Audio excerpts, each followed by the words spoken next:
so ubwo rero ku kijyanye n'ijoro rya mbere iyi niyo topic twajeho wenda nuko hari abantu batararana nawe ngiye nagize umugisha wo kurarana nawe nanjye nagize amahirwe yo kurarana nawe dukina umupira mu buriri izi ko uyu munsi ushobora kumara ukwezi uri kuba ariko ndi kubona bwije tugiye kuryama bitewe mu buzima busanzwe hari inkuru nyinshi z'urukundo ariko siko zose ziba zifite imbaraga zidasanzwe nk'iyi. Hari abantu bahura bakabana abandi ntibibakundire gusa kandi nanone hari n'abahuye ntibahure gusa ahubwo ubuzima bwabo bukuzuzanya. Olivier na Denise si couple yahuye gusa kubera irari cyangwa ibyishimo by'ako kanya gato, ahubwo ni couple yahuye kugira ngo ihindure amateka. Urukundo rwabo rwatangiye mu rusengero kugeza mu ishuri ryo ku cyumweru cyangwa se école de dimanche, ndetse urukundo rwabo rwaciye mu byishimo ndetse no mu marira, rukarenga amagambo y'abashidikanyaga, rukarenga imyaka 9 yose rugeragezwa. Bavugwaga nk'abana ariko iby'isi yabonaga nk'ubuto Imana yabibonye nk'ubukuru. Mu gihe abandi batindaga gukunda bo bahisemo gukundana by'ukuri bakiri bato. Uyu munsi ni icyitegererezo cy'urukundo rufite intego, urukundo rutareba imyaka ahubwo rureba umutima. Ese witeguye kumenya inkuru y'urukundo ya Denise ndetse na Olivier, couple yatsinze karande ikandikisha amateka kandi ikerekana ko urukundo nyarwo rutandukanwa n'imyaka kandi Imana yifatanyirije ntawashobora kugitandukanya. None waba ujya wibaza uko Denise yahuye na Olivier? Niki cyabahinduye abantu batanga inama ku bakuru n'abato kandi nyamara ubwo abari imyaka yabo ari mike cyane? Nirebanga se bakoresheje aho rubanda rwabateze iminsi ariko aka kanya tuvugana bakaba barambanye kuva kuri karande y'umuryango aho gukora divorce ari ikintu kibahuza ku nkeke mu muryango w'iwabo? Yakoze iki kidasanzwe kugira iyi couple mu muryango wabo bari birambanye? Murakaza neza mu isi y'ibyamamare ubuzima bw'abamamaye buri ku karubanda. Murakaza neza mu muryango mugari w'ibyegeranyo mu Rwanda wa Canada Official. Nje nyito Wakanda.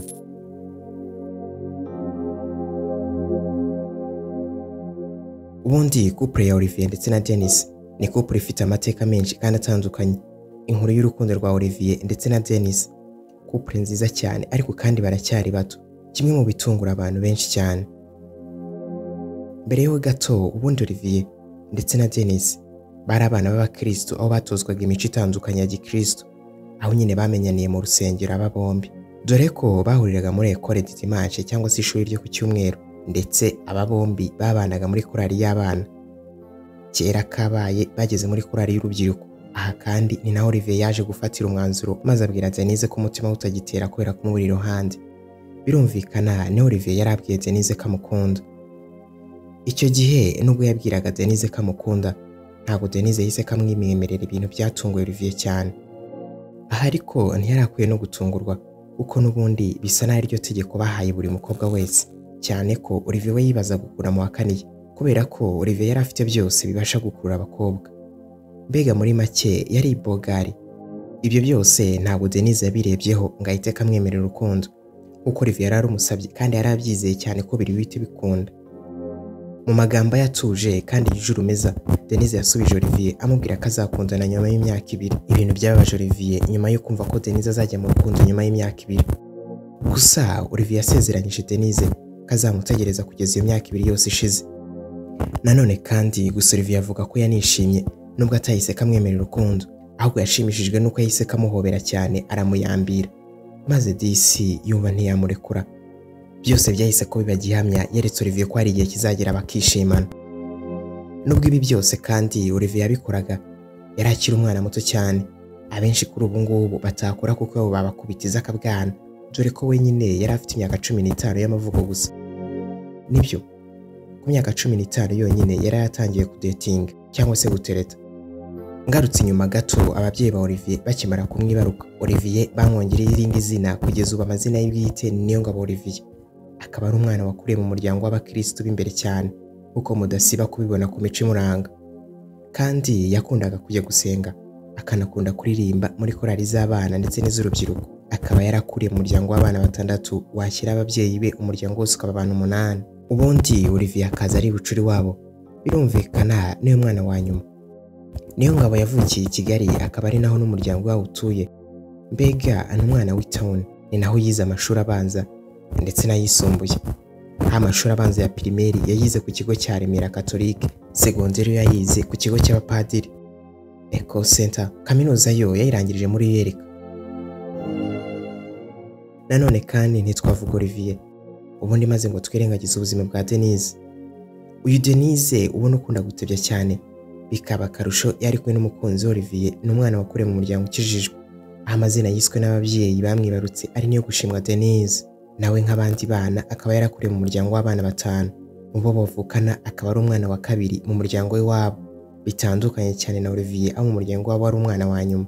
Kandi Denise nawe akaba ari umwana wavukiye mu mujyi hariya Kimironko ajya kwegera Kibagabaga, akaba yarize primaire ndetse akarangiza na secondaire. Niba wibuka neza haruguru twavuze ko Olivier yabwiye Denise ko amukunda afite imyaka 15 y'amavuko. Aha kandi yari mu mwaka wa 2015. Kuva icyo gihe kugeza ubu baracyari kumwe, ndetse byanarenze urukundo bageraho bubaka umuryango, no kuvuga umugabo n'umugore byiteka. Nongereho ngo byiteka ndetse bazatandukanywa n'urupfu kuko batasibye kubirahirira imbere y'Imana uko bakoraga mariage. Gusa tukiri mu rugendo rw'urukundo rw'aba bombi hari byinshi bagiye banyuramo kandi byabakomereye. Abantu bose nyine tugenda tunyura muri byinshi bigiye bitandukanye, aho bababwiraga ko ibyo barimo byo gukundana ari iby'abana, ko ntawe urukundo rwabo ruzagera, ndetse n'ibindi byinshi cyane byashoboraga kubaca intege zo gukomeza urukundo rwabo. Gusa nanone ibyo byatumye barushaho gukomeza gukundana, umubano wabo warakomeje urakura ndetse birenga no gukomeza. Nk'abantu rero babakundana hari igihe musabana ndetse amarangamutima agashaka kubaganza. Gusa kuri bano ibyo byabateye kunesha, dore ko uyu Denise ureba akunze kuvuga ko Olivier yashatse ko baryamana, ariko Denise akamubwira ko bazabikora ku munsi bazaba bashyingiwe. Ibintu bikunze gutangaza bumviye inkuru y'urukundo rwabo, kuko bo babigereranya n'urubyiruko rw'ubu, aho usanga bajya gushakana barabikoze kera cyane. Nyuma y'imyaka 9 yose bakundana, Denise avuga ko yumvishe ko ari ready yo kuba yarushingana na Olivier muri 2018, nubwo kandi atari bakoze ubukwe.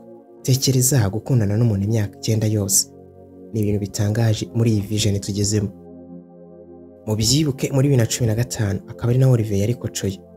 Icyo gihe Olivier yari yigaga mu mwaka wa 3, naho Denise we yiga muri senior 1. Nibyo koko babivuze ukuri, urukundo ruryoheye mu kiri bato. Nanone kandi Olivier avuga ko ubwo yasuraga Denise uburyo yamwakiriye byamutunguye, kuko ibyo yakoraga n'imyaka yiwe byari binyuranye, dore ko yagaragaraga nk'umwana mu maso gusa akuze cyane mu mutwe, ibyo mu ndimi z'amahanga bakunze kwita maturity beyond age. Icyo gihe amusura bwa mbere yamwakirije igikoma. Igihe cyarageze Olivier na Denise batandukana nuko Olivier yaragiye kwiga ku kindi kigo, aha ndavuga muri Olev. Ubwo byabaye ngombwa ko yigarara muri interne. Olivier yateretaga abandi bakobwa, gusa nanone umutima ukamugarura ntibagirwe Denise. Uyu Olivier aho yigaga hose bamutaziraga akazina ka pasteur, kubera ko yakundaga kwigisha ijambo ry'Imana mu kigo yigagaho. Ibintu byatumaga adakunda kwiruka ku bakobwa cyane nk'abandi basore bose. Gusa ku rundi ruhande Denise nawe nyuma y'uko Olivier yagiye nawe avuga ko hagiye haza abasore bagiye batandukanye baza kumutereta, yewe bafite ibya mirenge, haba imodoka ndetse n'ibindi bitangaje. Gusa yarabakaniraga akabwira ko afite umukunzi ari we nyine Olivier. Hari benshi bazi ko kugira umutuzo ari uko ufite ubutunzi, ariko Olivier we yagize imyaka 22 y'amavuko, afite imodoka yiwe yiguriye atahawe n'ababyeyi, ariko avugaga ko yahoranaga agahinda atazo kavaga, kubera ko byose yari akeneye mu buzima yarabibonaga, ariko akibaza impamvu yicaraga kumva afite agahinda. Nyamara yareba ku ruhande rw'umukunzi we Denise akabona ahora yisekera, kandi nyamara uyu Denise ureba yaciye mu bikomere byinshi, ndetse ibikomeye byinshi yaciyemo byashoboraga gutuma atabasha no guseka, ariko Olivier yatungurwa no kubona ahora yisekera, anezerewe ndetse anamwenyura cyane. Nanone kandi Olivier yahoraga yibaza uburyo afite ibintu byinshi ariko agahora yumva atishimye muri we, gusa akavuga ko umukunzi we Denise ari we byishimo byiwe. Ndabizi wasanga utarigeze wumva icyatumye akunda Denise. Ubwo yigaga muri senior 3, aho Denise we yigaga muri senior 1, uko yahoraga abona Denise yahoraga yishimye, mbega n'umukobwa iteka ryose yabonaga agahorana ibyishimo. Akaba ari nacyo kintu nyamukuru yamukundiye, cyane ko yamukunze kurusha abandi benshi. Aramukunda amurutisha abandi yagombaga kundaga nyine mw'icyo gihe. Mu buzima hari ubwo duhura n'ibibazo ugasanga wisanze uri kumwe n'umubyeyi umwe kubera impamvu zitandukanye. Denise nawe nuko yabyisanzemo. Mwibuka haruguru twavuze ko yahoraga yishimye kandi afite impamvu zirenga 100 zatumaga yishima. Mu buzima bwa Denise ntabwo yigeze abona amahirwe yo kurerwa na nyina, kubera ko Denise yisanze amenya ubwenge ari kurerwa n'umubyeyi umwe aho kuba babiri. Nyamara nubwo yarerwaga n'umubyeyi umwe, bose nta n'umwe wari waritabye Imana, ahubwo Denise yarerwaga na papa we gusa, kubera ko mama we bari barakoze divorce. Ikintu cyatumye Denise yisanga atazi ko kurerwa n'ababyeyi bombi uko bimera. Ariko Denise mu magambo ye avuga ko nubwo ibyo byabayeho yabikuriyemo kandi akabimenyera, ntibyamubuza amahoro ndetse n'ibindi byinshi bigiye bitandukanye byari kumubuza nyine amahoro. Ikintu cyatangaza Olivier ni ukuntu yahoraga abona yishimye kandi yaraciye muri ibyo byose byatumaga abura amahoro. Benshi kwabona bari mu rukundo we na Denise bababwiraga ko urukundo rwabo ntaho ruzagera. Kimwe mu bintu byatumaga Olivier yibazaga byinshi kuri byo. Nawe ibaze ibaye uri mu rukundo kandi nawe uzi ukuntu urukundo ruryoha, barangiza bakaza bakubwira ko ntaho ruzagera, nawe ndabizi byakubabaza. Mu bushobozi bwe bwose yakoze byose bishoboka kugira ngo amenye impamvu babivugaga. Yasanze mu muryango wa Denise habamo ikintu kimeze nk'umwako cyangwa se karande, kubera ko ntabwo byakundaga ko mu muryango w'iwabo cyangwa se igisekuru cyabo, andavuga aho nyina wa Denise yavukaga, kuba barakundaga gukora divorce, ikintu kitari cyiza namba, kubera ko yabakundaga gukora divorce nyuma yo gushakana cyangwa se kubaka umuryango. Iki kintu bakundaga kugitega Olivier, bamubwira ko nawe namara gukora ubukwe divorce izaba imutegereje. Ibi byatumye Olivier amusengera cyane kugira ngo karande zabo zitazamukurikirana, kandi bikamutera imbaraga kugira ngo yerekane ko Denise we atari uko bizamera, nubwo mu muryango wabo batarambanaga n'abagabo babo, ahubwo bagahita bakora divorce. Ikintu cyabashyizeho umutwaro kugira ngo bazubake umuryango wishimye kandi unezerewe, mbega ari kugira ngo bakureho karande zo mu muryango wa Denise. Nabo bari bafite ubwoba, gusa kubera kwizera Imana no gusenga cyane, Imana yabigenje neza kuko ntabwo ijya yirengagiza abayitakira ku manywa na nijoro. Iki gusaba ni ugukiranirwa, ibintu ukabiharira Uwiteka. Kuko mutasibye kubidusaba urugero rw'urukundo rw'aba bombi, Denise nyine na Olivier. Kuva muri 2015 urukundo rwabo rutangira, rwaciye muri byinshi bibi ndetse n'ibyiza bitandukanye. Gusa byose birangirira mu rugo iyo bibaye ngombwa kandi bakanabihesha umugisha. Nanone kandi kuva 2015 nk'abantu bakundanaga bitari byo kuryamana, igihe cyarageze biba ngombwa ko urukundo rwabo barukura mu magambo ubundi bakarushyira mu bikorwa. Nyuma y'imyaka 9 bakundana, byabaye ngombwa ko babyereka inshuti n'ababyeyi, ubwo bafataga icyemezo gikomeye kandi gikomeje kugora benshi hano hanze nzima dutuye. Ndavuga urubyiruko rw'iki gihe. Ibyo byose bo barabirenze, ubwo baberekanaga mu rusengero ku itariki 18 z'ukwa 8 2024. Aha bari bafashe icyemezo cyo kubana nyuma y'imyaka 9 bari mu rukundo. Nyuma yo kuberekana mu rusengero nk'abandi bose uko umuco w'Abakristo umeze, iyo bari intambwe ya mbere uteye mu buzima kandi ikomeye cyane. Nabo rero nka couple yari ikundanye igihe kingana n'imyaka 9, ikintu kitari cyoroshye ku rubyiruko rw'iki gihe, aho kubona abakundana imyaka 2 aba ari ikizamini ba buri wese ngo ashaka abo bantu. Yewe nta kabuza nawe ndabizi ugiye kubashaka watsindwa. Ariko Olivier ndetse na Denise bakaba barabikoze kandi bo bakanarenzaho. Kibisanzwe iyo bavuye kwerekanwa mu rusengero hakurikiraho kujya mu murenge. Aha ndavuga ibyo twese tuziranyeho bita gusezerana imbere y'amategeko. Ibi byose byabaye ku itariki 29 z'ukwa 8 2024. Ni itariki bahura mu mutwe. Nyuma y'aho gato kuva kwerekanwa mu rusengero, ibirori byanejeje abakunzi baba bombi cyane. Ntibyarangiriye aho, ahubwo byakomeje kuba byiza ubwo bajyaga gushyingirwa. Ni ukuvuga bagiye gusezerana imbere y'Imana, akaba ari intambwe yabashimishije bateye. Aha yari mu kwezi kwa 12 mu mwaka wa 2024. Dore ga none babandi bavugaga barakwirwa imishwaro, dore ko bose baba bavugaga ko ntawe ruzagira, ko bazashwana kubera ko bari bato.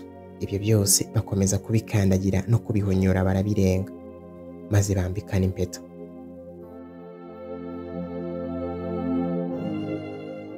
Ese waba uri kwibaza ko aba bombi bari bato bakoze ubukwe bafite imyaka ingahe? Kibisanzwe mu Rwanda ntabwo basezeranya umuntu utujuje imyaka y'ubukure. Murabizi ko ari ugera ku myaka 21 y'amavuko. Birumvikana bombi bari bayujuje. Benshi mu rubyiruko rw'iki gihe bavuga ko byibuze kugira ngo ukore ubukwe ari uko ufite imyaka y'amavuko nko kugera ku myaka 30 kuzamura. Ariko kuri aba bombi yewe Olivier ndetse na Denise ntabwo ariko byagenze, kuko Olivier we yakoze ubukwe afite imyaka 23 y'amavuko, ikintu kigoye cyane mu bantu benshi batuye ku yinzima dutuye. Dore ko abenshi ku iyo myaka 23 babumva ko ari igihe cyo kuryoshya ndetse no kurya ubuzima nyine muri rusange. Gusa Olivier we ntabwo ari uko byagenze.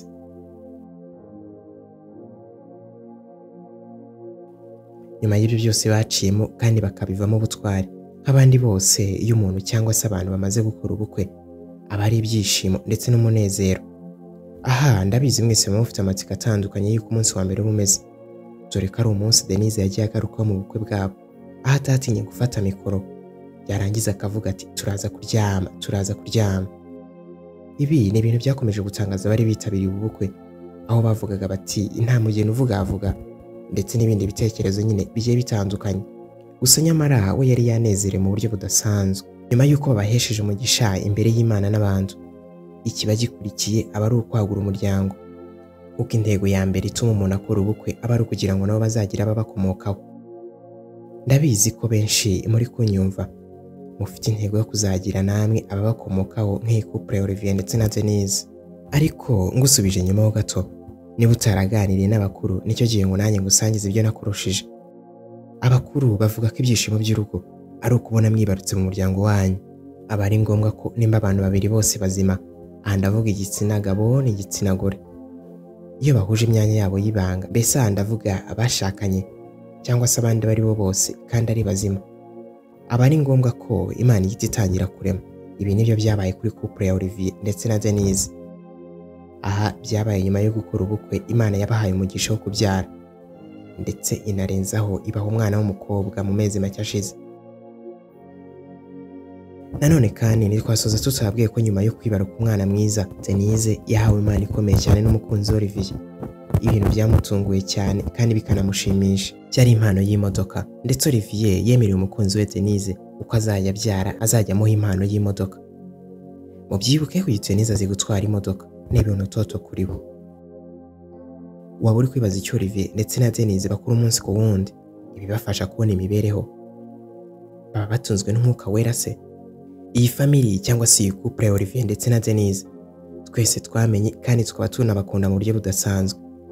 Mu buzima busanzwe bakaba bakora akazi kajyanye na ICT cyangwa se Information Communication Technology. Birumvikana bacuruza amakompyuta, bakora kompyuta zagize ibibazo, bacuruza pièces z'ibikoresho by'ikoranabuhanga bigiye bitandukanye, yewe banestara za kamera zo mu rugo cyangwa se z'amakamera agiye atandukanye.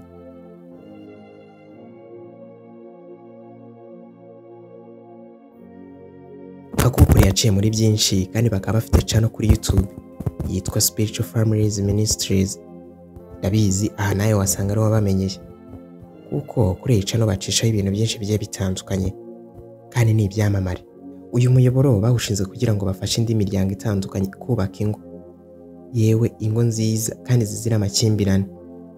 Bakeneye kubona ingo z'iki gihe zimeze neza bitewe n'amateka atari meza y'umuryango wa Denise. Ibi nibyo byabasunikiye mu gushinga uyu muyoboro bazajya banyuzaho byinshi byafasha imbaga ngari. Ni nuko nyine iyi Spiritual Families Ministry yavutse, none kuri ubu njye nawe tukaba tuyizi. Iyi couple imaze kuba ikimenya bose, Denise and Olivier, binyuze kandi kuri uyu muyoboro wa Spiritual Families Ministries. Ubuzima bw'aba bombi bwatangiye mu buryo busa n'ubuto, ariko bwagaragaje ko ubuto atari imyaka, ahubwo nuko umutima wawe ubuteye. Olivier na Denise basoje urugendo neza rwatangiye mu rusengero, bakarunyuramo mu bigeragezo, bakarurangiriza imbere y'Imana. Berekanye ko urukundo rutagomba kuba amagambo, ahubwo rugomba kuba ibikorwa by'ukuri kandi ibikorwa byubakiye ku kwizera.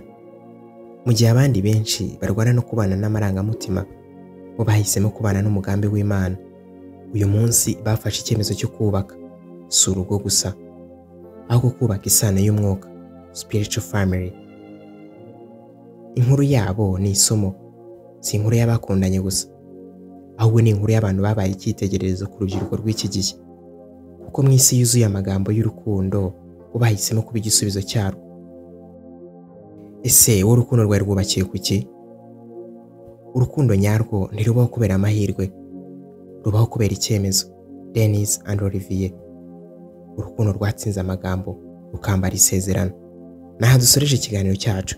Ni naha kandi mboneyeho kugusaba gukanda like, subscribe, ugafungura inzogera kugira byose birano kuri Wakanazeri official bitazigera bigucika. Nje inyita Wakanda. Ndabashimiye.